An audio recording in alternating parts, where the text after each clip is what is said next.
пресконференция беше да ви разкажем кои са основните проблеми в системата.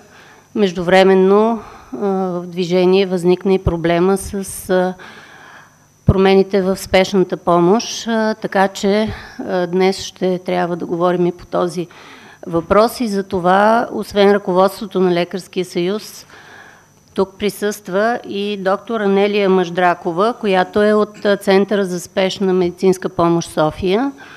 А останалите участници вие всички познавате. Доктор Цветан Райчинов, председател на Лекарския съюз, двамата заместник-председатели доктор Георги Ставракев и доктор Юлиян Йорданов и главният секретар доктор Димитър Ленков. Сега за кратко експозе по проблемите доктор Райчинов и след това по темички ще ви предложа, след всяка темичка ще си задаваме въпросите, за да бъдем по-конструктивни. Заповядайте, доктор Райчинов. Благодаря. Благодаря на всички представители на медиите, които участват и са готови да чуят това, което се случи в Български лекарски съюз през последните няколко дни. Днешната пресконференция, както вече се каза, е по повод проведената национална конференция в петък и събота по проблемите на финансиране на здравеопазването, която протече при изключително голям интерес.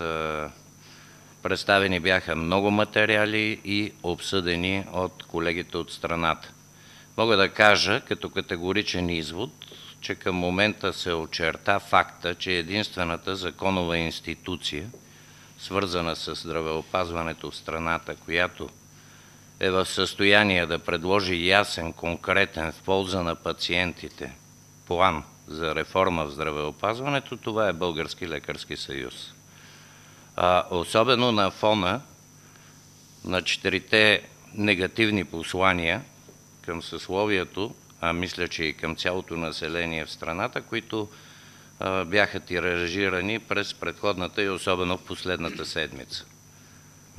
Те могат да се обобщат като връщане към бюджетиране в условията на здравно-осигурителен модел чрез глобални бюджети, утвърдване на потребителска такса от минимална работна заплата, отказ на парламента да инкриминира посегателството над медицински специалисти и последното – реформи в спешната помощ без никакъв писмен документ за намерения, върху които да се стъпи по дискусия, който и факт беше подкрепен така с опити за медийни манипулации на направеното предложение.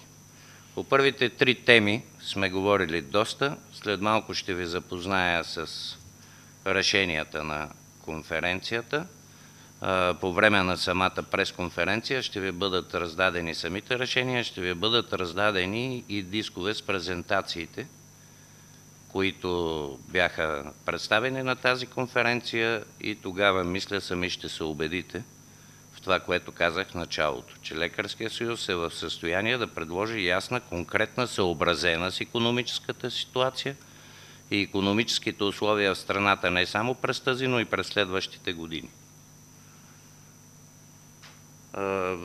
Защо казвам, че имаше медийна манипулация? Защото беше отразено в голям ежедневник, че съм присъствал съвсем наскоро на среща в Хисаря по проблемите на спешната помощ и че може би даже съм одобрил взети там решения. Първо да кажа, че ако наскоро се разбира пролетта на тази година, не е толкова наскоро. Имаше такава среща, която беше организирана от генерал Тонев, шефа на военна болница, на която бях поканен като гост, присъствах вечерта. Наистина дойдоха и министъра и здравната комисия. Беше казано, че ще бъде представен проект за спешна помощ, евентуално частна спешна помощ и така нататък, и възможностите, които има Военно-медицинска академия към момента, които наистина са много добри. След това, всъщност аз пристигнах вечерта, на другия ден се каза, че има заседание на комисията, на която не е желателно да присъствам и аз си тръгнах. Ако това е участие и се отразява в медиите, за мен не е добър сигнал. Гарантирам, че не съм участвал в никакви съвещания на нито една оторизирана институция, било министерство, било парламент, да не говорим за Министерски съвет и така нататък, на която да е обсъждано проблемите на спешната помощ. И това много моля за в бъдеще да не се злоупотребява с мое участие в нещо, от което нямам никакво понятие. Това, в което съм участвал, са срещи, организирани от Български лекарски съюз, и то в една, тъй като натоварен при нас с тази дейност е основно моя заместник доктор Ставракев. На една от срещите обаче, проведена в Български лекарски съюз, на която и присъства замминистър Добрев, да, присъствах. И там въобще не е ставало дума за такъв модел на спешна помощ, прехвърляне към болници. Това е модел от 2-3 дни, откакто беше съобщен от вас медиите. Доколкото имаме информация, и парламентарната група и парламентарните комисии не са били запознати с този проект преди да излезе по медиите. Сигурно всички си спомняте, преди, да не кажа съвсем наскоро, но поне 5-6 месеца, излезе и беше широко обсъждана и от медии, и от общество една стратегия за спешна помощ на министъра. В нея нямаше и дума за предлагания сега модел. Всеки от вас, а и повечето от вас я отразиха, могат да погледнат стратегията и да видят за какво се касае. Модели за спешна помощ много. Никакви възражения нямаме да се разглежда проекта и по отношение наистина въвеждане на частна спешна медицинска помощ като изпълнение на дейността. Но няма да приемеме, че тази дейност може да се финансира от здравна каса, а не от държавата. Не е толкова важно кой е изпълнител, а важно е кой и как финансира спешната помощ. Но да се върнем 20 години назад, аз вече го казах, и да представяме това като ново виждане и като реформа е, меко казано, несериозно. Толкова по моето участие. Гарантирам, че на среща от официални институции, на която е обсъждан този проблем, не съм бил. Основни теми, които се разглеждаха на нашата национална конференция, бяха във връзка с Закона за бюджета, за средствата, които се отклоняват от здравна каса към Министерство, за финансирането на болниците и стратегията на Български лекарски съюз за развитие на диагностично свързаните групи. Разбира се, и доболничната помощ, целия и обем с всички нейни подробности. По Закона за бюджета вече ви го казахме. За нас е допуснато грубо нарушение на процедурата, като министъра си е позволил да коригира и сам да предложи едноличен бюджет на Националната здравноосигурителна каса в разрез с всякакъв закон. И особено с Закона за здравното осигуряване, където процедурата по внасяне на бюджета е ясно описана. Трябва да ви кажа, че ние още не знаем какъв точно бюджет ще се гледа в четвъртък на първо четене в комисиите. Дали този на министъра, дали този на касата или има и трети. Надявам се, че до тогава, по мои подозрения, най-вероятно по време на самите заседания ще се разбере и този въпрос. Написахме няколко писма до министъра с искане за отговор как точно са харчени 340 милиона през тази година. Дали са за здравноосигурителни плащания или за други. Към момента нямаме отговор. Естествено, ние ще поискаме отговор по Закона за достъп до информацията, тъй като и средствата са публични, и институцията Здравно министерство е публична и тя дължи този отговор. Имам притеснение, че след получаване на отговора ще трябва да го препратим към прокуратура, тъй като са съвсем основателни подозренията ни, че парите не са харчени само за здравноосигурителни плащания. Ще чуете и от доктор Ленков на съвещанието в Пловдив на спешните помощи. Той е казал, че спешната помощ ще се плаща от здравна каса. Относно финансиране на болниците, пак от вас медиите научихме, че всъщност той се е отказал от идеята за глобални бюджети и че финансирането през 2012 ще продължи както и през тази година, т.е. няма поне там да се създават някакви трусове.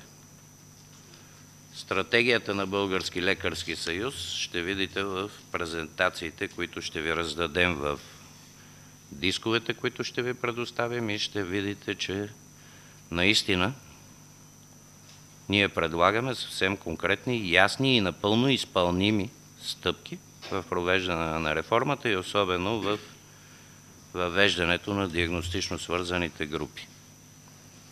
Ще си позволя да ви прочета само няколко от най-важните решения на конференцията, защото това е и днешния повод за пресконференцията, без да влизам в подробности, тъй като ще ги получите и всеки ще може да се запознае с тях, а ще бъдат качени и на сайта на Български лекарски съюз, както и всички материали, които бяха разгледани на тази конференция.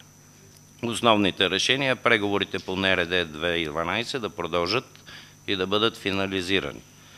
Да не се допускат за в бъдеще опити за премахване на договорното начало, промяна в осигурителния модел на здравеопазване, още по-малко разделяне на лечебната дейност като начин на финансиране и договаряне. БЛС чрез своите органи да изработи и представи на следващия събор стратегия за развитие на системата на здравеопазване. Да се въведе поетапно системата на ДСГ за период от 7 до 10 години, в преходния период да бъде съчетано перспективно бюджетиране и ДСГ като процентния дял на ДСГ нараства с по 10% годишно. Това всъщност е така почти точно копия на немския модел, така е въведено в Германия, не е въведено от вчера за днес, а надали някой ще обвини германците в липса на порядък и прилагане на стратегии. ВЛС да започне работа по прогнозно остойностяване на медицинските дейности. Тя вече е започната. По инициатива на БЛС да се проведат срещи с комисиите по здравеопазване и бюджет и финанси към 41-во Народно събрание с оглед представяне на стратегията на БЛС за развитие на здравеопазването, да се изпълни многократно поемания ангажимент от държавата за изготвяне на електронна карта на здравноосигурените лица. Държавните органи да предприемат ясни и конкретни мерки за изясняване броя на неосигурените лица и изработване на работещ механизъм за тяхното осигуряване. Тук също имаме конкретни предложения. През 2012 да бъдат внесени законови промени, които да задължат държавата да заплаща здравноосигурителни вноски на осигуряваните от нея лица в реален размер. Равностойно с работниците, служителите и работодателите. Да се въведе работещ регулативен механизъм за отпускане на медикаменти от НЗОК, като не се допуска преливане и пренасочване на средства от бюджета на касата, определен за медицински дейности, към медикаменти. При нужда от такива средства да се ползва резерва на НЗОК. Настояваме също да се запази механизма за формиране и заплащане на потребителската такса, да се въведе понятието амбулаторен случай с цена не по-малко от 25 лева, да се разгледа отново предложението за изменение и допълнение на наказателния кодекс, касаещо инкриминирането като по-тежко наказуемо посегателство над медицински лица, да се компенсират от съответните ведомства сумите за лицата, освободени от заплащане на потребителска такса, разпределението на средствата за извънболнична медицинска помощ да се извършва по методика на НЗОК, съгласувано с БЛС, с оглед ежегодното им разходване в непълен размер, разпределянето по тримесечие да става на 105 до 110%, като се коригират гъвкаво на 3 месечия. Постепенно извеждане на дейности от болнична към извънболнична помощ.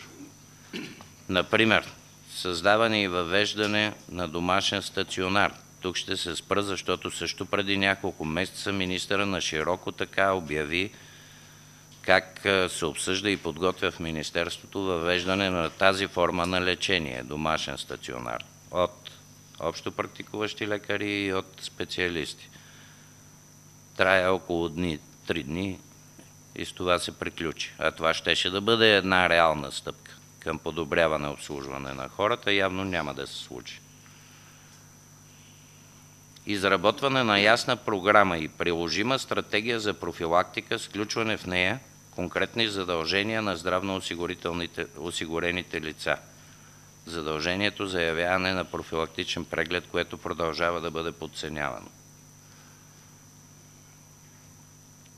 И едно от другите решения е министъра на здравеопазването да преустанови практиката си да съобщава в публичното пространство намерения, като ги представя за взети решения, съгласувани с БЛС или други институции. В най-общ вид това са нещата. По отношение на спешната помощ, категорично искам да кажа, че ние също имаме и предлагаме и сме в състояние да предложим готови модели. Пак ще кажа, не изключваме частната спешна помощ, защото тя работи и функционира много добре в редица страни. Не случайно, с наше съдействие, министъра посети Германия, видя модел на такава спешна помощ, работещ повече от добре. И по-важното е да се осигури адекватно финансиране. И сега виждаме, говори се 15 милиона повече за спешна помощ, ама те, видите ли, ще дойдат от болниците, защото не е ясно от това, което той казва, което е казал в Пловдив, което казва по медиите, кое е вярното. Кое е вярно, че здравната каса ще плаща, значи има предвид през бюджетите на болниците от собствената им дейност, те да заплащат и тази дейност. Как тогава се качат заплатите, не ми е ясно. Как търговски дружества, каквито са болниците, в случай на фалит, продължават дейността си по спешна помощ. Спешната помощ е неделима медицинска услуга. Така е формулирана и в европейските документи. Тоест, тя е задължение на държавата и се оказва на всеки един нуждаещ се от нея без никакво значение какъв е неговия статус. Защото спешната помощ в България се оказва не само на българи, тя се оказва и на чужденци. И всичко това говори за една незрялост, представяне на идеи, по-скоро да се види как ще се реагира. Защото някакси на мен просто не ми се вярва, че това е сериозно намерение. Не звучи сериозно, за да е сериозно. Е опит да се каже, ето, ние правим нещо, опитваме се да направим нещо, ама някой не дава. По-скоро на Лекарския съюз някой не дава, защото ние предлагаме не за пред медиите намерения, предлагаме реални решения на проблемите. Не може в рамките на пресконференция да кажем за всичко. И приключвайки експозето, ще ви помоля, припомнете си програмата на ГЕРБ преди спечелване на изборите 2009, а сега надявам се тя да важи с още по-голяма сила след успеха им на последните избори, за което, разбира се, ние ги поздравяваме. В нея има една много важна глава, 5 или точка, запазване на човешкия капитал, реформа в здравеопазването.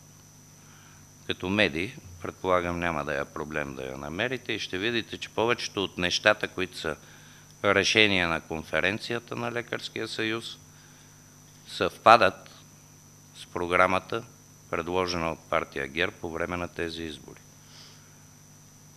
И за това бих искал те да приемат това, което ние правим, като припомняне на поетия от тях ангажимент. Много ще бъде хубаво, ако просто го изпълнят.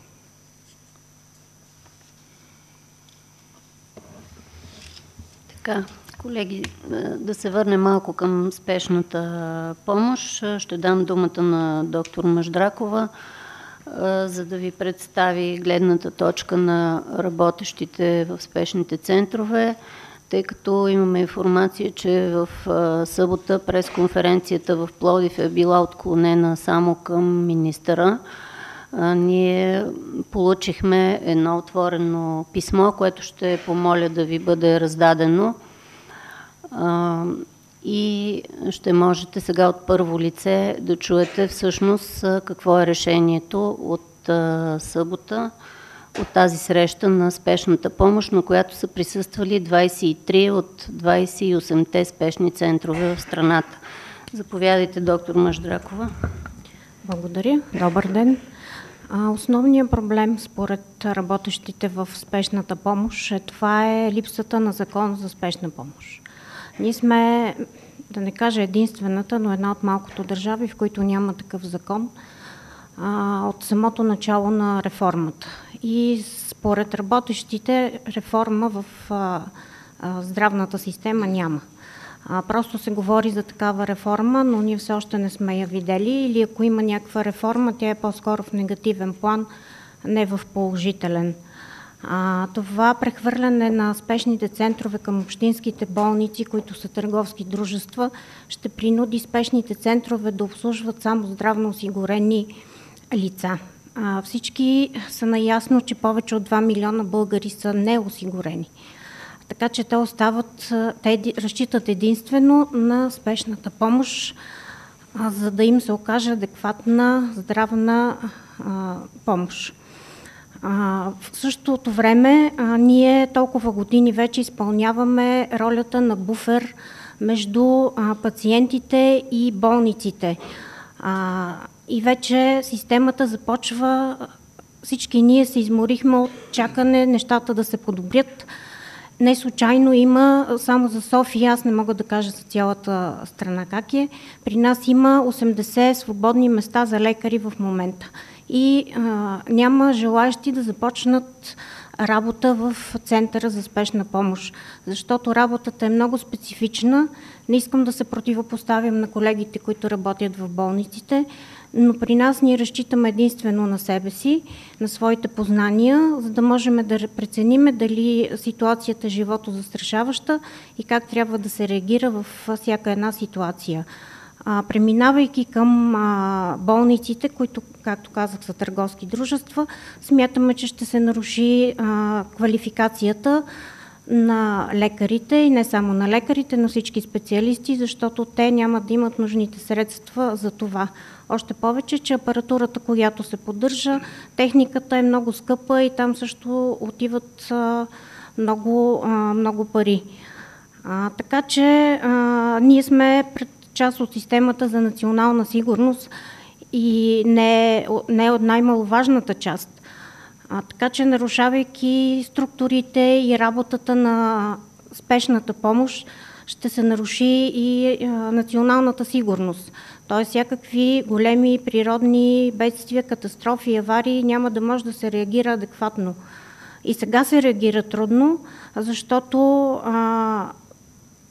броя на работещите екипи е много малък и страшно недостатъчен за нуждите на страната.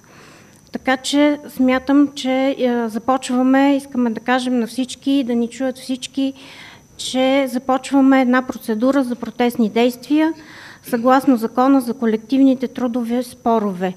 И искаме да призовем всички да ни подкрепят в усилията ни да осигурим такова здравно обслужване, каквото всички ние искаме.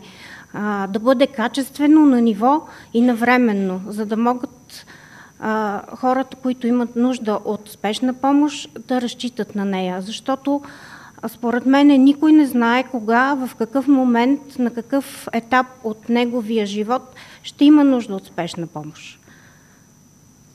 Благодаря. Доктор Ленков, който присъства на срещата в събота, ще добави още малко. Само няколко допълнения за информация. Колегите поставиха въпроса с специализацията, която е много трудна в сега съществуващите системи за центрове за спешна медицинска помощ. Те имат желание да повишават своята квалификация непрекъснато. Там работят прекрасни лекари, медицински сестри, фелшери, водачи на санитарни линейки, но за информация, един начинаещ лекар, основното възнаграждение е 550 лева, специалист 650. Получават купони за храна, забележете, за 12 часа 2 лева. Може ли един работещ при такива условия купона за храна да е 2 лева? Нощният труд е 50 стотинки на час. Високо квалифициран труд, държавата така го оценила 50 стотинки на час.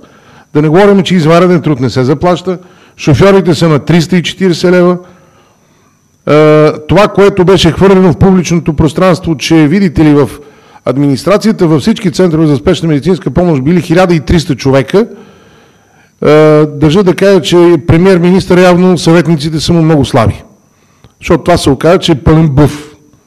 Общо за всичките центрове, 28-те, администрацията е 469 човека, от които 202 са технически персонал. Това са елтехници, монтьори по поддръжката на автопарка и така нататък. Остават 267 човека администрация чиста. При съкращението на тия 267 човека няма как да се получат тези възнаграждения, за да може да бъде вдигнато възнаграждението на работещите, останалите 2 пъти, както беше казано. Това, което колегите предлагат, освен това, във връзка с нарушената координация с телефон 112, не знам дали знаете, там е нещо страшно. Приемат се обажданията, ако примерно кол-центъра в Пловдив е взет, приемат се от Смолян и се изпраща адреса на Центъра за спешна медицинска помощ в Пловдив. И се пращат екипите за зелен хайвер. И последно, колегите искат спешните центрове да са към районните здравни инспекции, а не към областните болници. На много места това просто няма как областните болници да поемат обслужването на здравно неосигурени пациенти. Благодаря.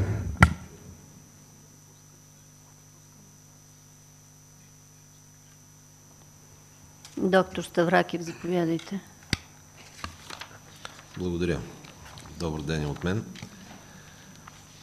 Най-важните неща бяха казани от доктор Райчинов, доктор Междраков и доктор Ленков. Аз бих искал само да обърна внимание на още 2 важни, бих казал, точки или проблема, които още не са намерили решение. Очакваме дори в следващия бюджет за 2012 година да има предприети действия за решаването. Става въпрос за финансиране на лечебни заведения и изпълнителите, които обслужват здравно неосигурени пациенти.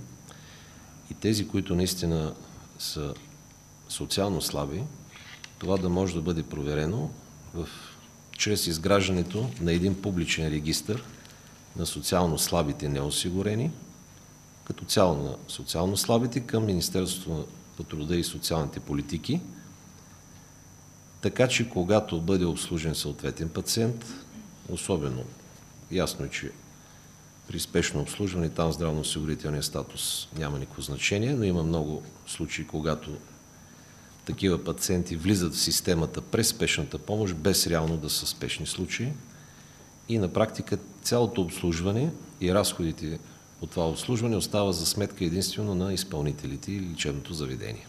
Тоест, социалната функция на държавата е прехвърлена директно за изпълнение към лечебните заведения и работещите в тях.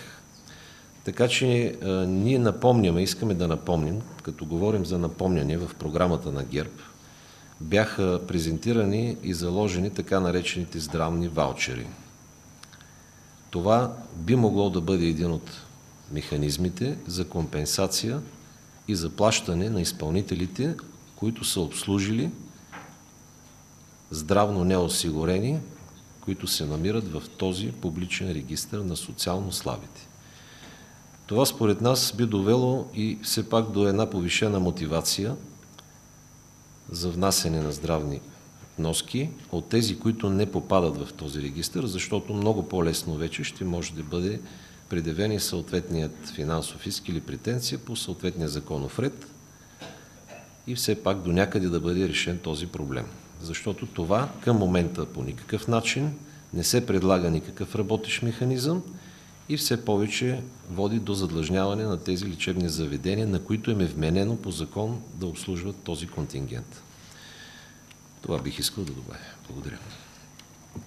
Така се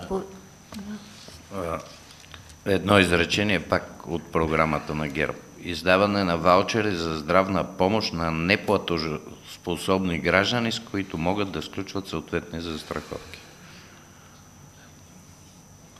Няма да споменавам по-нататък. Стимулиране на доброволно здравно осигуряване чрез въвеждане на данъчни облекчения върху вноските. Това дали го е чел Дянков? Аз бих само още нещо добавил, че нашата конкретна идея с това напомняне, което отправяме към управляващите, е, че това може да стане с формирането на един специален фонд, дали ще бъде към Социалното министерство или към Министерство на финансите, това вече няма никакво значение, но определено има нужда от такъв фонд, който целево да финансира, дали ще е чрез здравни ваучери или друг работещ механизъм, това също няма кой знае какво значение, просто трябва да има заложен практически работещ механизъм още от до година. И това да бъде предвидено в бюджета и се надяваме, когато бъде вкаран бюджета за дебатиране и приемане на първо и второ четене в парламента, ние да видим в крайния му вид такъв механизъм, съответно и финансови средства. Благодаря. Заповядайте за въпроси, колеги. 24 часа, хоризонт, един след друг. Аз за първи път виждам термина проспективно бюджетиране, който е записано в решенията. Ако може да кажете какво точно имате предвид.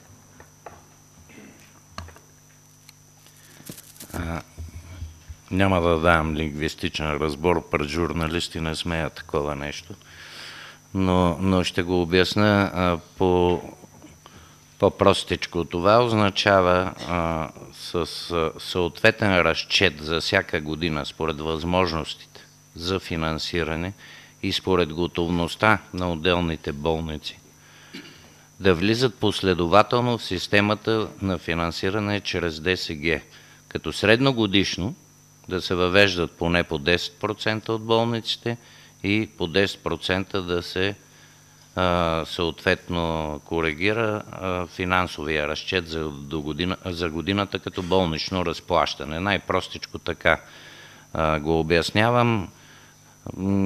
Записали сме 7 до 10 години.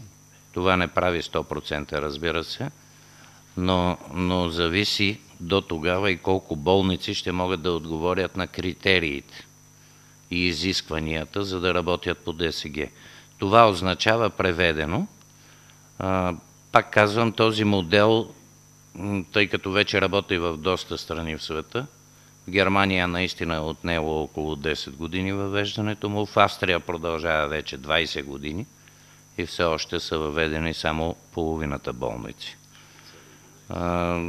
Това са така разбивката, която ние виждаме като възможна и с оглед очакваното развитие на икономиката на страната. Надали може страната да си продължи да си позволи по-голям разчет. И веднага трябва да кажа, разбира се, за това, което каза министъра, в наистина много опростен вид, как всеки лекар си работи работа, пише си какво е свършил, оттатък седи някой остойностява го и му плащат парите. В Германия са, мисля, че над 50 000 позиции, които се плащат. Проблем на немската система е непрекъснато нарастващите разходи, точно защото се пише. И затова в Германия сега въвеждат правила, алгоритми, ограничаващи лекарите да пишат произволно дейности. Същото и в Австрия. И ние за това искаме работещ модел, с ясни правила, с конкретика и съобразен с възможностите на икономиката, защото здравеопазването е в пряка зависимост. Няма как да говорим, че у нас един скенер струва 60 лева, там примерно е 600 евро, за по-малко от 10 години, нали, никой не си прави илюзията, че ние ще стигнем до такива цифри. Това са нашите съображения и затова предлагаме един по-реалистичен модел, напълно изпълним с пилотни проучвания в следващата една година на няколко различни видове болници, за да видим първо доколко те могат да отговорят на тези изисквания, как биха ги приложили и какво би се получило като прогнозна сума. За да можем да съобразим с какво темпо, с какъв процент наистина в страната ДСГ може да се въведе съвсем реално, защото наистина пък по-добър механизъм за финансиране няма на този етап. Но не да се каже, че влиза на 1 януари 2012, което слушаме от началото на до годината, после няма да влиза, ще има глобални бюджети и от онзи ден, мисля, беше, че няма да има глобални бюджети. За какво тогава бяха тия трусове, вълнения в системата, защо трябваше да се внася паника в хората, как ще работят до година, какво ще работят и срещу какво. Проба грешка не е най-добрият метод.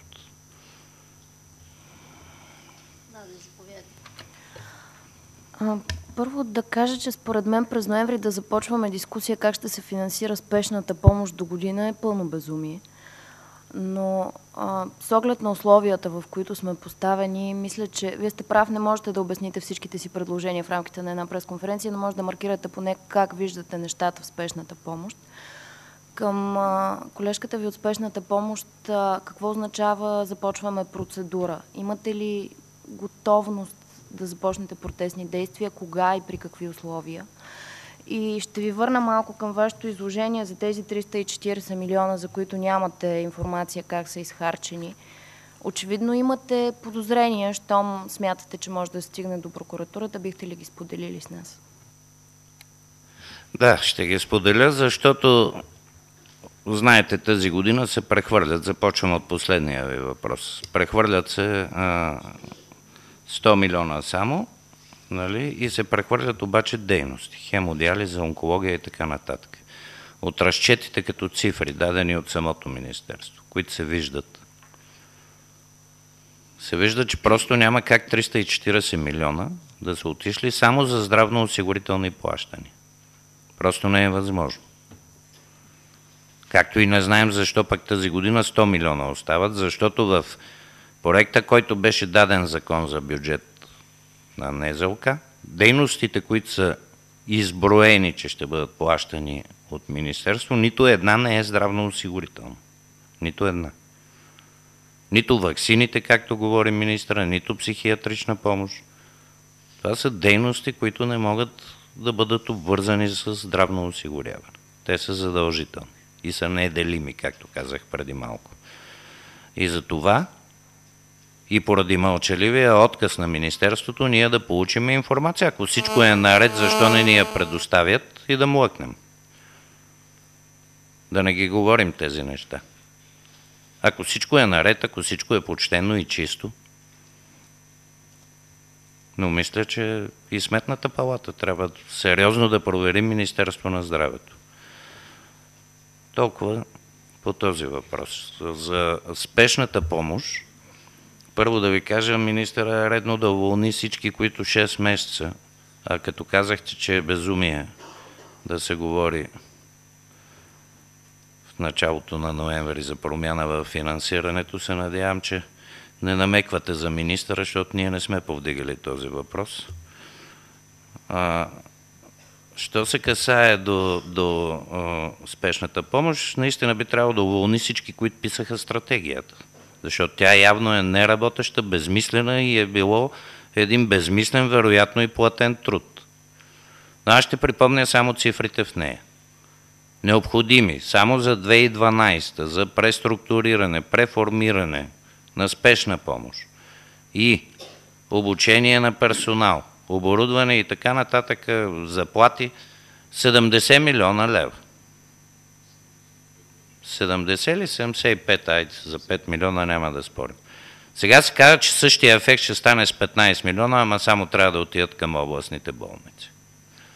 Съобщава се, че всички областни болници били съгласни и с възторг приели идеята. Не е вярно. Пак има достатъчно директори на болници, които имат смелост да заявят, че наистина да, това е безумие.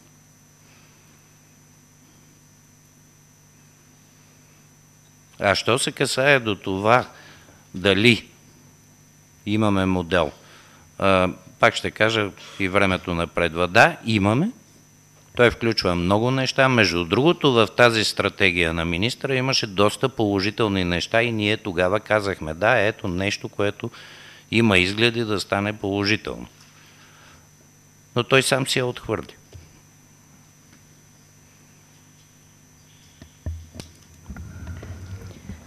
Не чух, нещо още имаше към мен ли? Доктор Маждракова, нека да отговори преди това на въпроса на радиото. Искам да кажа, че относно започването на процедурата, ние просто прекалено дълго и прекалено търпеливо чакахме някой да обърне внимание на спешната помощ. Искам да кажа, че всички хронично болни се обслужват от спешната помощ. Всички онкоболни също са към спешната помощ. Така че всички неосигурени допълнително. Отделно катастрофите, които са си приоритет на спешната помощ. Ние ще внесем отворено писмо до президента, до министър-председателя и до Министерството в сряда. И ще изчакаме пак търпеливо отговори им. И след това ще започнем наистина такава процедура, за да може, искаме всички, които разчитат на нас да ни подкрепят. Това е основната идея на спешната помощ. Просто искаме подкрепа от всички хора, от всички, на които сме помогнали и искаме, аз лично искам да се извиня на всички, на които не сме успели да помогнем по една или друга причина. По-често причините не зависят от нас. Заповядайте, колеги. Може ли само да кажете, извинявайте, само да кажете колко време ще чакате да ви отговорят преди да започнете процедурата, защото те могат да се бавят и 2-3 месеца, примерно. Това вече ще го решим на съвещание на всички, които участват като обсъждаме тази стратегия. И да допълня, че Лекарския съюз ще подкрепи изцяло и напълно колегите от спешна помощ и всичко, което им е необходимо, ще им бъде предоставено от нас.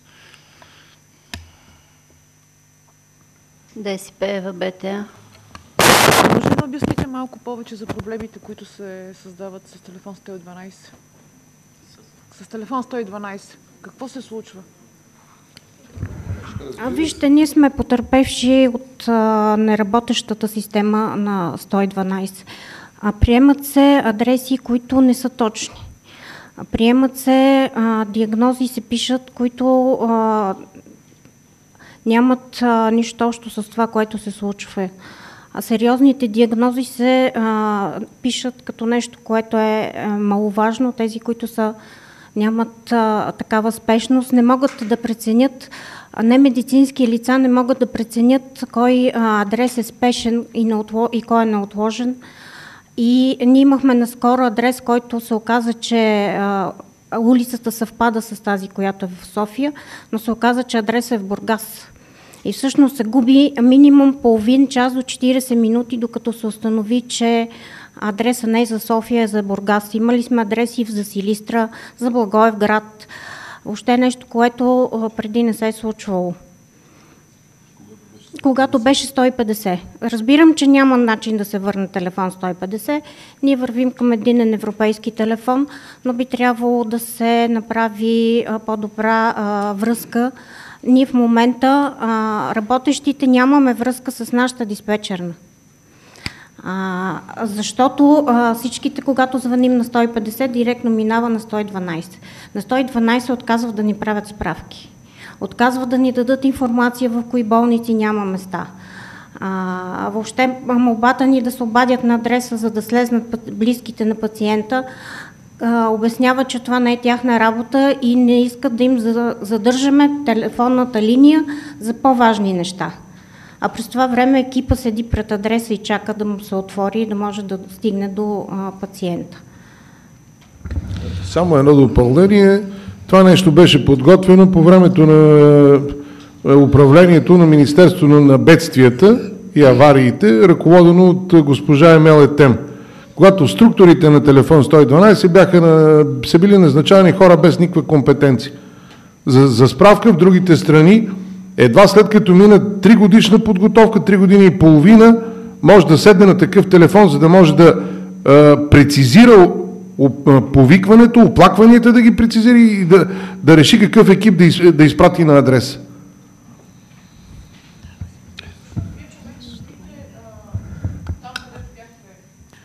Където са били до сега, долу на Сточна гара и чакате да ви се обадят някакви хора от 112? Системата е малко по-различна. Значи, когато един кол-център, примерно в София е зает, повикването се поема от кол-центъра в Пловдив. И вие там давате адреса, след това се изпраща на екипите и се получава пълна каша. Докато в другите страни повикването се изпраща автоматично от системата до най-близкия диспетчерски пункт, който изпраща линейка в рамките на 15-20 минути. Всъщност в момента адреса се приема от 112. Те го предават през компютър в нашата диспетчерна и оттам вече от диспетчерната на нас ни подава адрес. Значи между предаването от 112 до нашата диспетчерна, средно между 10 и 15 минути се забавят повикванията. А това може да е фатално? Това в някои случаи е фатално. И обикновено, когато при нас постъпваха адреси, които става въпрос за катастрофи, за побой, винаги на адреса нашите диспетчери знаеха, че трябва да се повика полиция. Сега попадаме на такива, в които полицията въобще не е уведомена, въпреки че това е задължение на телефон 112. И това допълнително застрашава сигурността на екипа, защото ние ходим и на психично болни, които буйстват, и на семейни скандали, и на пиянски скандали, и един лекар, особено жена, както сме една доста голяма част, е много трудно в такъв момент да се справиме в ситуацията. Без да имаме подкрепа от полиция в този момент. И да чакам още 20 минути, докато се уведоми съответното полицейско управление, за да изпратят и те дежурни. Други въпроси, колеги, имате ли? Ние доста информация дадохме. Вие ще си я попресете. Заповядай, Надя. Пак за спешната помощ, във връзка с инкриминирането на посегателствата срещу лекари, планирате ли отново някакви разговори с депутатите от Здравната комисия? Още действия, макар че според мен те бяха достатъчни, но тоест допълнителни стъпки, които да повдигнат отново този въпрос, въпреки отхвърлянето му вече веднъж от парламента? Категорично да. Мисля, че това, което чухте от колежката от спешна помощ, обяснява и защо го искаме. Това не е за да си угодим по някакъв начин на нас или на нашите колеги. Това е поради риска, и то огромен риск, на работното място на тези хора. Особено в спешни отделения и спешна помощ. Така че за мен пак продължава да остава необяснимо това, което се случи в българския парламент. Да постави лекаря, медицинската сестра, въобще изпълнителя на медицинска помощ под уличното куче. Явно уличното куче в България е къде по-ценно. И да си позволи един български депутат, срещу който, между другото, получихме и доста писма с реакция от страната, да каже в парламента, че данъчния го бие ли, защото си върши работата, а лекаря го бие ли, защото не си върши работата, няма да му простим това нещо на този човек. Ако публично не се извини, може би не е обмислил достатъчно думите си. Но да се каже такова нещо и то като мотив. Тези хора, които работят там, вече знаете при какви условия, при какво заплащане, с какво оборудване и откъде идват до голяма степен и причината за забавяне на обслужването. да кажеш, че не си вършат работата. И то от трибуната на парламента, и затова ги бият. Това за мен е призоваване, бийте ги още повече. Той човек просто не му е мястото там. Аз бих искал да добавя, или по-скоро да припомня, че съвсем наскоро излезе едно национално проучване за най-рисковите професии към момента, практикуващи се в България. И не за наша изненада, за наше потвърждение, наистина се оказа, че професията на лекаря е в първата тройка на най-рисковите професии.